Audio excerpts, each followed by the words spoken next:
Commodity market की नई तस्वीर क्या दिख रही है? हफ्ते भर के लिए हो या फिर मीडियम से लॉन्ग टर्म के लिए, आपको क्या करना है? और गोल्ड सिल्वर में खास करके किस तरह की नई रणनीति बन रही है? क्योंकि जिस तरह से लगातार 9वें दिन हमने देखा यूएस की तरफ से ईरान पे अटैक किए गए, वापस से वो चिंताएं बढ़ी है। कच्चा तेल जुलाई के लो से 30% तक बढ़ चुका है और ऐसे में गोल्ड और सिल्वर असमंजस की स्थिति में, क्या फिर से महंगाई बढ़ने वाली है, ब्याज दरों को लेकर क्या होगा, ये तमाम चिंताएं अभी भी शॉर्ट टर्म के लिए लग रही है। लेकिन आपको क्या करना है, ये गाइड करने के लिए हमारे साथ जाने माने commodity expert SMC global securities से वंदना भारती जी हैं। वंदना जी, बहुत बहुत शुक्रिया वक्त निकालने के लिए। सोने चांदी से ही शुरुआत कर लेते हैं, कैसा दिख रहा है अब? विश्वान जी, सबसे पहले आपको, टीम को और दर्शकों को मेरा नमस्कार। और इस बार विश्वमन जी, एक दो चीजें मुझे नई फाइंडिंग्स मिली है। हमारा क्रूड जो है $80 के करीब हम लोगों ने फ्राइडे छोड़ा था और आज हमारा $84 के करीब है। और जब भी इस वॉर के बाद हम लोगों ने जो पैटर्न देखा है, उस पैटर्न में हम लोगों ने ये देखा था कि जब भी क्रूड बढ़ा है वो पेट्रो डॉलर वाला कॉन्सेप्ट आया और गोल्ड सिल्वर में यहाँ पे हम लोगों ने गैप डाउन ओपनिंग होते हुए देखा है।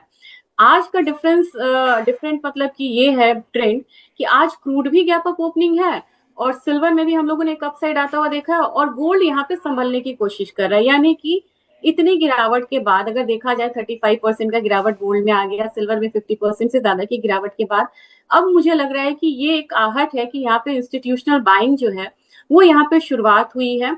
सेंट्रल बैंक्स चाइना ने जो बाइंग करी है वो डेटा सामने में है, वो डेटा काफी चौंकाने वाला भी। जैसे जैसे करेक्शन है वैसे वैसे बाइंग उनकी डबल होती हुई नजर आई है पिछले मतलब 4 महीनों में, अगर मार्च से डेटा ले। लेकिन यहाँ पे मुझे लग रहा है कि इंस्टीट्यूशनल बाइंग की भी शुरुआत हुई है और साथ में कुछ मूवमेंट्स यहाँ पे आ रही है जीएलडी और एसएलवी में, जो इनके बड़े बड़े मतलब ईटीएफ है गोल्ड और सिल्वर के। तो मुझे लग रहा है कि ये हफ्ता जो है ये एक थोड़ा सा एक्यूमुलेशन का भी हो सकता है।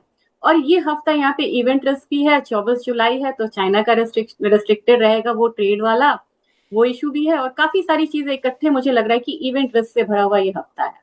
ओके, तो कई सारे इवेंट्स है, तो हफ्ते भर में आपको थोड़ा सा अलर्ट रहना है। हो सकता है कि मार्केट इवेंट के हिसाब से रिएक्ट करे, लेकिन लॉन्ग टर्म स्टोरी धीरे धीरे प्ले आउट हो रही है। जैसा वंदना मैम कह रही हैं कि इंस्टीट्यूशनल बाइंग दिख रही है, चाइना के सेंट्रल बैंक लगातार बाइंग कर रही है, तो धीरे धीरे लोगों को लग रहा है कि ये बेस बन रहा है। हो सकता है कि कुछ डाउनसाइड रिस्क हो इवेंट के हिसाब से, लेकिन लॉन्ग टर्म प्ले में यहाँ पे अच्छा माहौल बन रहा है। गोल्ड सिल्वर के लिए नए लेवल्स क्या है जो आपने आइडेंटिफाई किए हैं मैम?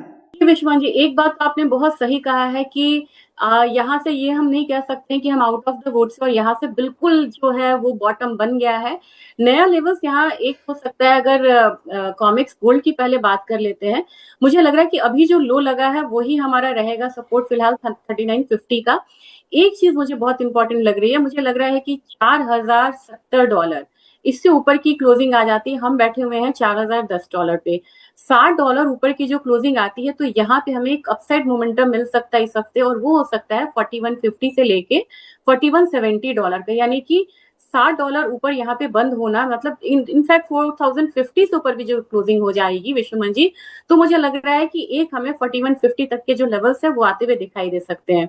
रही बात अपने काउंटर की यानी कि एमसीएक्स की, एमसीएक्स पे ऑलरेडी हम लोगों ने रुपया को यहाँ पे कमजोर होता हुआ देखा है 23 पैसा से। ये रिएक्शन मार्केट में आ रहा है। बाहर की मार्केट 0.22% से डाउनसाइड है, जबकि हमारी मार्केट जो है 0.28% से बढ़ी हुई है। यानी कि ये जो गैप है ये बढ़ता हुआ, हमारा प्रीमियम बढ़ता हुआ नजर आ गया आज में 0.5% का। मुझे लग रहा है कि हमारे मार्केट में 1,42,000 से 1,43,000 का लेवल जो है वो 1 से 2 दिन में हम यहाँ पे आता हुआ देख सकते हैं, जबकि हमारा जो सपोर्ट है वही बना रहेगा 1,39,500 का। तो अपसाइड मोमेंटम मुझे लग रहा है कि 1,43,500 तक यहाँ पे बनता हुआ नजर आ सकता है। तो ये हफ्ता मेक और ब्रेक वाला तो हम बहुत दिनों से बात कर रहे हैं, लेकिन लग रहा है कि कंसोलिडेशन में थोड़ा सा अपसाइड लिए हुए रह सकता है।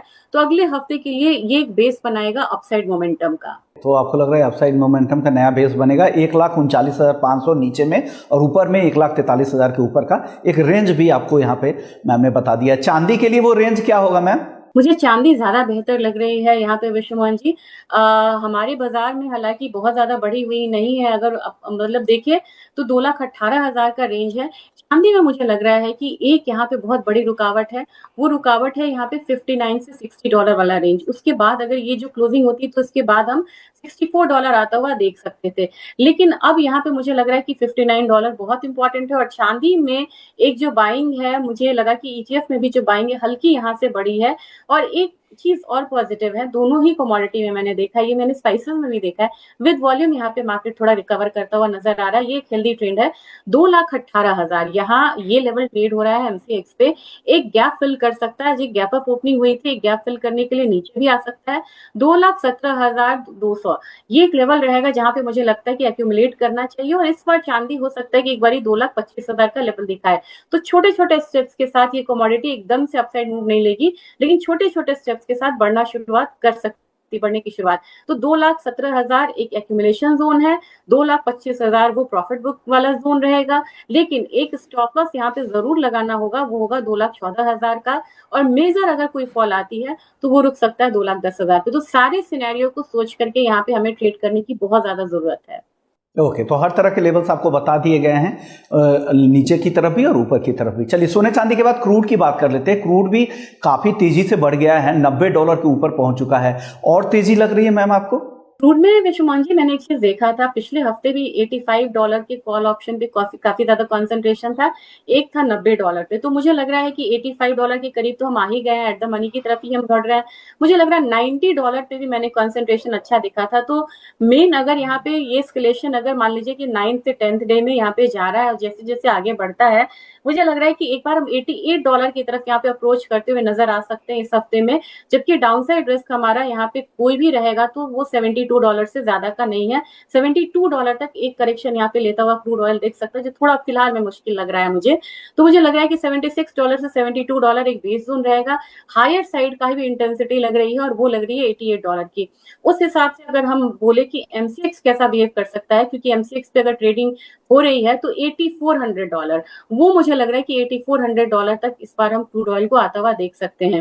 हालांकि एक चीज है कि बढ़ते हुए क्रूड प्राइसेस में भी हम लोगों ने मार्केट को यहाँ पे संभलते हुए देखा है, लेकिन एक कंसर्न बहुत बड़ा है मार्केट के लिए, हम पीक डिमांड जोन में यहाँ पे बैठे हुए हैं। और दूसरी बात है कि जब यहाँ पे मार्च में युद्ध की शुरुआत हुई थी तो हमारी इन्वेंट्रीज हायर साइड थी ग्लोबल लेवल पे, लेकिन अब वो इन्वेंट्री वैसी नहीं रह गई है। यूएस का इन्वेंट्री 40 साल के लोअर स्तर पे है। तो इस बार सीरियस यहाँ पे प्रॉब्लम होने जा रही है अगर ये वॉर इंटेंसिफाई होता रहा तो। ओके, डेफिनेटली अगर इस तरह के वॉर की स्थिति बनी रही तो डेफिनेटली आगे के लिए चिंता है।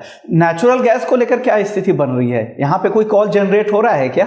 नेचुरल गैस बिल्कुल दायरे में है, बहुत इंडिकेशंस नहीं आ रहे हैं। और दूसरी चीज ये है विश्वमन जी, मुझे लग रहा है कि एक लेवल यहाँ पे मैं शेयर करना चाहूंगी, $2.97। ये इससे ऊपर ना आए तब तक यहाँ पे बाइंग नहीं करनी चाहिए, वही उसका रेजिस्टेंस है, वहीं से बार बार वो कमोडिटी गिर रही है।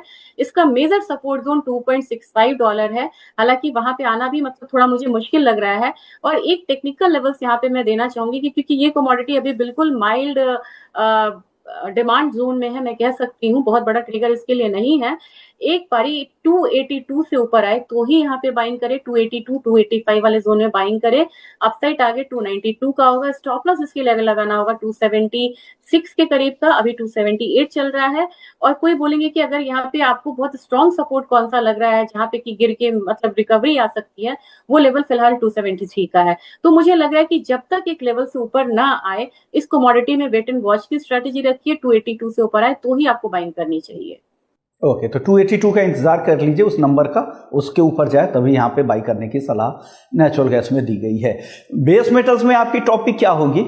आज बेस मेटल थोड़ा सा ये काउंटर मुझे डाउन साइड लग रहा है। यहाँ पे प्राइम लेंडिंग रेट था यूएस का अनचेंज रहा है और उसका भी एक इम्पैक्ट आता हुआ दिख रहा है। क्रूड का इम्पैक्ट हम लोगों में सोने चांदी में नहीं देखा, लेकिन बेस मेटल में तो है। तो मुझे लग रहा है कि बेस मेटल में थोड़ा सा यहाँ पे दबाव रहने की संभावना है। और एक कमोडिटी है निकल, जहां मुझे लग रहा है कि थोड़ी सी प्राइसेस जो है ऊपर अपसाइड बायस रहेगा। 1650 तक के लिए मुझे लग रहा है कि बाइंग इसमें हो सकती है। और दूसरी कमोडिटी यहाँ पे मुझे लग रहा है कि थोड़ा सा प्रेशर आने के बाद बढ़ सकता है, वो है जिंक। जिंक पे 371 या 372 थोड़ा करेक्शन पे यहाँ पे बाइंग करनी चाहिए। टारगेट होना चाहिए 378 का, स्टॉप लॉस लगाना होगा 370 का। मुझे लग रहा है कि करेक्शन पे ही इन कमोडिटीज में बाइंग करनी चाहिए, क्योंकि अभी फिलहाल अभी का जो माहौल है वो थोड़ा सा माइनर करेक्शन वाला है। ओके, चलिए नॉन एग्री की बात हो गई, एग्री मार्केट की बात कर लेते हैं। मसालों के सारे टारगेट आपके अचीव हो चुके हैं। धनिया, हल्दी जो पिछले हफ्ते आपने दिए हैं, हल्दी में तो जबरदस्त रैली भी दिखी। क्या लग रहा है हल्दी धनिया को लेकर? आज तो जीरा भी काफी तेज है और ओवरऑल पूरे मसाला पैक को लेकर नहीं रहा है, क्या है? मुझे तो विश्वमोहन जी लग रहा है कि 3-4 ट्रिगर्स बड़े काम किए हैं इस बार। एक तो सोइंग की रिपोर्ट जब अपनी थोड़ी सी यहाँ पे हिली है हल्दी में, तो वहां पे भी हम लोगों ने देखा है क्वालिटी कंसर्न भी आता हुआ देखा, उससे मार्केट यहाँ पे भागी है। मुझे लग रहा है कि इस सीजन में हम 24,000 25,000 देख सकते हैं हल्दी में, तो हल्दी को रिकॉर्ड हाई की और तैयारी करनी चाहिए। दूसरा चीज, अगर आप मुझे बोलेंगे कि अभी मेरी फेवरेट कमोडिटी कौन है, तो वो मुझे जीरा लग रहा है। मैंने देखा कि जीरा में अगर आप मंथली चार्ट लगाते हैं तो वहां पे वो मल्टी ईयर के मतलब सपोर्ट पे ये कमोडिटी खड़ी है, और यहाँ से मुझे कम से कम लग रहा है कि जीरा में कोई पोजिशनल ट्रेड लेते हैं तो इस कमोडिटी में अभी मतलब कि एक कह सकते हैं पोटेंशियल है 23,000 जाने का। तो यहाँ अब जो नेक्स्ट मूव मिलेगा वो जीरा को मिलेगा, और 23,000 तक का मुझे अपसाइड लग रहा है जीरा में। तो फिलहाल मतलब जो कह सकते हैं कि स्पाइसेस काउंटर में जो फेवरेट कमोडिटी कौन सी होगी, वो जीरा है। करंट लेवल पे भी बाइंग करते हैं तो एक बार पोजिशनली 23,000 देखने को मिल सकता है। ओके, तो आपको रिस्क रिवॉर्ड के हिसाब से सबसे बेहतर जीरा लग रहा है, और यही सलाह जितने भी ग्राउंड के कारोबारी हैं, मैं अभी ऊंझा होकर आया था, वहां भी वही लोग कह रहे हैं कि ये भाव जो 2026 में जीरे का दिख रहा है वो 2027 में और 28 में नहीं दिखने वाला है। तो ये बाइंग ईयर है, और इस तर्ज पर आप भी इस तरह की सलाह दे रही हैं कि 23,000 तक जीरा जा सकता है। अब ग्वार की बात कर लेते हैं। आज तो कमजोर नजर आ रहा है, लेकिन ओवरऑल आपका व्यू क्या है ग्वार पर? एक बारी ये डाउनसाइड ले सकता है 11,800 का। 11,800 का लेवल आता है तो यहाँ पे फिर से बाइंग करनी चाहिए 13,000 के टारगेट के लिए। स्टॉप लॉस लगाना होगा 11,550 का। और ग्वार सीड में भी मुझे लग रहा है कि हल्के करेक्शन के बाद हमेशा यहाँ पे एक रिटर्न आती है बाइंग किस लेवल पे, 6100 पे। तो 6100 के करीब बाइंग की सलाह रहेगी, थोड़ा सा वेट करें। यहाँ पे टारगेट पहला रखना होगा वो 6400 का रखना होगा, और वापसी जो यहाँ पे स्टॉप लॉस लगाना होगा वो 6030 का यहाँ पे हो सकता है। ओके, तो ग्वार सीड में 6,400 और ग्वारगम में 13,000 तक के टारगेट आ सकते हैं। पोजिशनल नजरिया है, और जीरे का भी जो टारगेट है पोजिशनल व्यू के हिसाब से दी गई है। बहुत बहुत शुक्रिया मैम, आपने वक्त निकाल के हमारे दर्शकों को नॉन एग्री एग्री दोनों ही मार्केट पे राय दे दी है। जाने से पहले डिस्क्लेमर क्या है? बिल्कुल, मेरी अपनी कोई यहाँ पे ट्रेडिंग नहीं होती है कमोडिटी में, लेकिन मेरी सलाह पे एसएमसी में क्लाइंट की पोजीशन हो सकती है। इसी नोट पर कमोडिटी काउंटडाउन को यहीं समेटेंगे। वक्त है ब्रेक का, ब्रेक के बाद भी खबरें यहाँ चलती रहेंगी। नमस्कार।